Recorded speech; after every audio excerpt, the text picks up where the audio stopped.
प्रेम फक्त एक भावना नाही, तर एक संलग्नता आहे. जेव्हा तुम्ही कुणाच्या सहवासात असता तिथं आपले दुःख आणि आनंद दोन्ही सामायिक होतात. एकत्र येऊन प्रत्येक गोष्टीचा सामना करणं आणि एकमेकांच्या अस्तित्वात एक आधार शोधणं हाच प्रेमाचा खरा अर्थ आहे. स्वतःच्या जोडीदाराला ओळखता न येणं हा जीवनातील सगळ्यात मोठा पराभव आहे. कारण या पराभवाचे चटके प्रचंड बसतात आणि घरं उद्ध्वस्त होतात. प्रत्येक बायको आपल्या नवऱ्यावर शक करते कारण तिचं प्रेम असतं नवऱ्यावर. बायकोची साथ महत्त्वाची आहे. बायको ही एकमेव अशी व्यक्ती असते जी कधीच नवऱ्याला विचारत नाही की तो किती पैसे कमावतो. आयुष्यात कधीकधी असं असतं की आपल्याला सगळं हरलेलं वाटतं. आपण गोंधळलेले असतो आणि निराश होऊन बसलेलो असतो.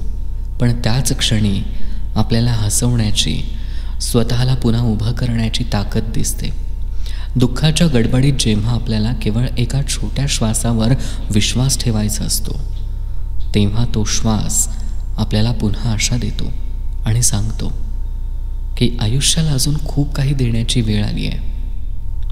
खूप विचार केल्यानं गोष्टींमध्ये गोंधळ येतो. कधीकधी शांत बसून समाधान मिळवायला पाहिजे. अविचार आणि घाबरल्यावर बंधनं येतात. संयम आणि विचारधारेतून मुक्तता मिळवता येते. शांतता आपल्या आतून येते. ती बाह्य परिस्थितीवर अवलंबून नसते. जगायला शिकताना खूप गोष्टी शिकायला लागतात. पण सर्वात मोठं सत्य हे आहे की माणूस जेव्हा इतरांसाठी जगतो तेव्हा त्याचं जीवन खऱ्या अर्थानं पूर्ण होतं. पैशात, प्रसिद्धीत किंवा संपत्तीमध्ये सुख नाही.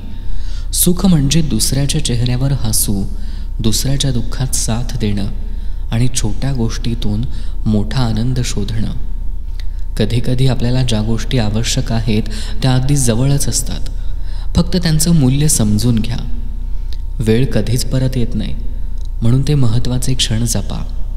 दुसऱ्यांना समजून घेतल्यानं आपला प्रवास समृद्ध होतो. परंतु या सगळ्यात आपल्याला स्वतःला विसरून चालता येत नाही. स्वतःवर प्रेम करा, हाच मुख्य संदेश आहे. दुःख आणि वेदना आयुष्याचा अपार खजिना. दुःख आणि वेदना केवळ अपयश नाहीत, तर ते आपल्याला साक्षात्कार करायला मदत करतात. आपण जेव्हा दुःखात असतो तेव्हा आपण आपल्या मनाशी, आपल्या आत्म्याशी एक गहिरा संवाद साधतो. तोच संवाद आपल्याला आयुष्याची खरी जाण देतो. दुःखाच्या त्या काळात जेव्हा आपण रोवत असतो तेव्हा हृदयातून एक नवा विचार जन्म घेतो. हे दुःख संपणार आहे आणि मी त्यातून शिकून अधिक सक्षम होऊन बाहेर पडणार आहे.